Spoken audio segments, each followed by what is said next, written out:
હવે મારે બે પેલું મર્જ કરવું પડશે, એમાં ટાઈમ બગડશે. ધીમા બાબાનો માણસ છે. चलो इधर ध्यान दो,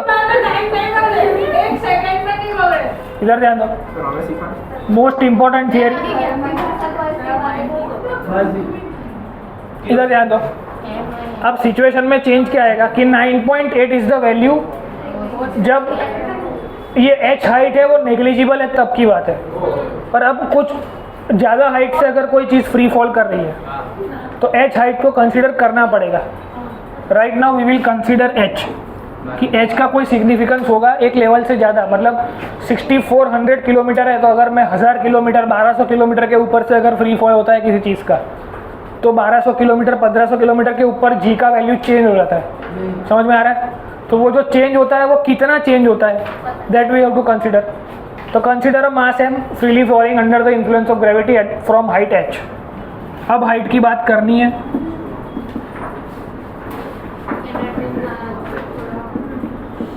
अब क्या चेंज होगा इस पर्टिकुलर केस में? हमको ग्रेविटेशनल एक्सेलरेशन का फॉर्मूला अभी अभी बनाना आया है अर्थ की वजह से, which is G M by R E का स्क्वायर. और right now G effective will be change. G effective मतलब एच हाइट पे जाकर उसका कुछ चेंज हो जाएगा. वो कितना चेंज होगा?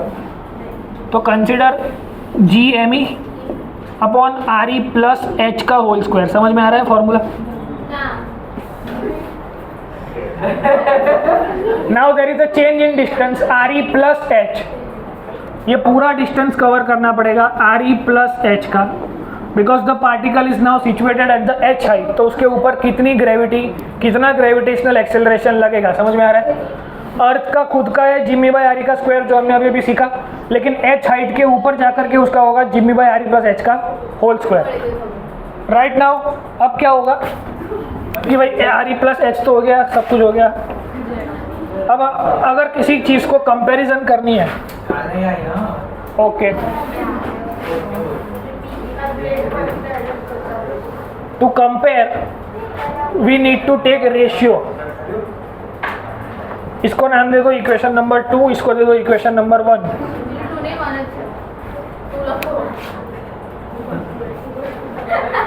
तो कंपेयर करने के लिए वी विल डू 2/1. तो G H upon G E can be obtained as G M by R E plus H का whole square upon G M by R E का square. G M G M cancel, R E का square ऊपर जाएगा, नीचे बचेगा R E plus H का whole square. अब इसके अंदर से आर ई को कॉमन निकालना है तो कैसे निकलेगा?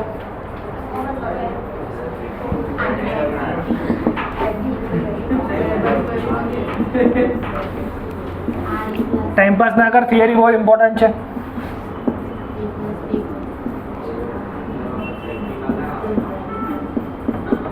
ऐसा हो जाएगा. लॉजिकली समझ में आया क्या किया? कि इसमें से आर ई बाहर आएगा तो उसका आर ई का स्क्वायर कॉमन निकलेगा. इधर है नहीं तो उसको डिवाइड कराना पड़ेगा. तो लॉजिकली ऐसे हमें मेरा आर ई भी कैंसिल हो गया. तो अब ग्रेविटेशनल कांस्टेंट या फिर gravitational acceleration at H height का फॉर्मूला क्या मिला? वो ओरिजिनल जी का, इसको यहाँ ले जाओ तो जी ऊपर आएगा, इसको ऊपर ले जाएंगे तो 1 plus H upon R E की -2 पावर होगी.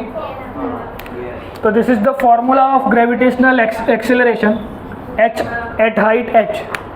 अब इसको और अगर सिग्निफाई करना है और सिंप्लीफाई करना है तो बाइनोमियल थियरम का यूज़ कर सकते हैं. बाइनोमियल थियरम कब लगता है? जब डिनोमिनेटर न्यूमरेटर से बहुत छोटा हो. तो right now we are considering a situation where H is double less than R E. तो कंडीशन क्या बनेगी binomially? G H equal to G E 1 plus, ये बाइनोमियली अंदर जाएगा तो -2h अपॉन आर ई होगा. तो there are 2 formulas of G H. कौन सा कब यूज़ करना है वो सिखाने के लिए 2 एग्जाम्पल है. कोई सॉल्व नहीं कराऊंगा मैं, खाली बात करूंगा कैसे क्वेश्चन पूछते हैं. तो लॉजिकली सोचो कि पहले एक बार लिख लो, फिर मैं 2 क्वेश्चन डिस्कस कर लेता हूँ. सुधर अच्छा खिलाड़ी।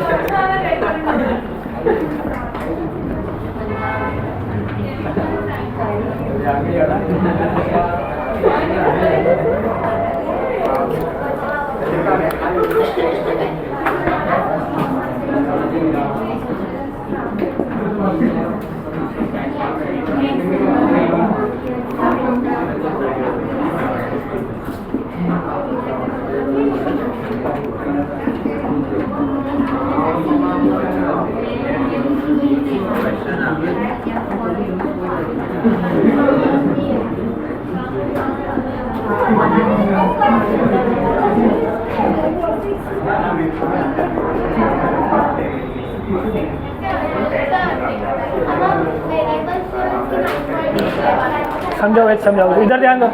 ये पॉज खुल गया, चालू जाए, इधर ध्यान दो। पहला सवाल देखो, find out the height where G becomes half of its initial value. मतलब सरफेस पे जो वैल्यू है उसका हाफ हो जाए, उसके लिए कितनी हाइट तक ऊपर जाना पड़ेगा।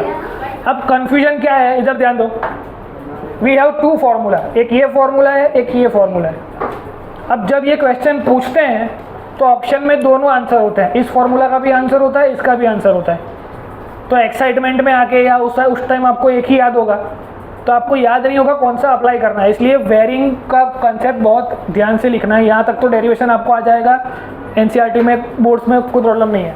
और जेईई नीट में जब क्वेश्चन पूछते हैं तो कौन सा फॉर्मूला लगाना है, बिकॉज दोनों फार्मूला जीके ही हैं, दोनों फार्मूला सही है, और दोनों फार्मूला कब लगाना है ये सबसे बड़ा कन्फ्यूजन है। इसमें बहुत सारे बच्चों के मार्क्स जाते हैं, दैट्स वाई ये इसी के साथ करना ज़रूरी है। तो सवाल क्या है कि find out the height where G becomes half of its initial value.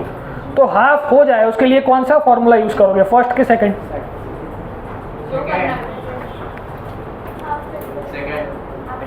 जी ની વેલ્યુ હાફ થઈ જાય એની માટે કઈ વેલ્યू यूज करशो? देखो इधर मैंने एक कंडीशन लिखी है कि second is true when h is double less then r। मतलब हाइट बहुत छोटी हो तब सेकंड फॉर्मूला यूज करना है। मतलब इसका जो फॉर्मूला फर्स्ट का लगेगा वो ये लगेगा, और ऑप्शन में इसका भी आंसर होगा। समझ में आ रहा है? समझाओ, लॉजिकली समझाओ, बच्चों समझाओ। जो शांति राख, एक मिनट खाली कंडीशन लखाऊ जो लखी ले। For height 1 kilometre to 10 kilometre G is considered constant.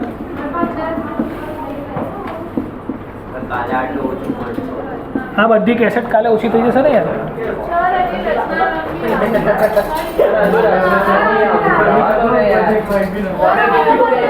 एक मिनट उभा रहो, चुप रहो, मस्ती ना करो, चुप एकदम।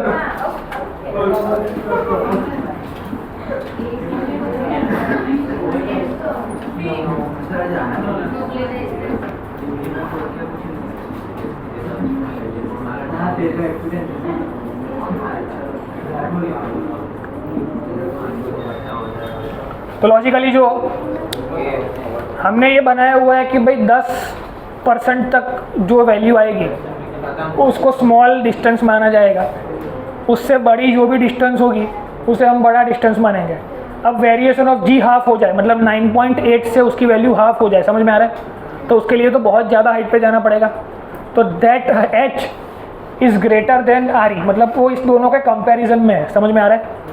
अगर ये दोनों कंपैरिजन में है तो बाइनोमियल नहीं हो सकता है।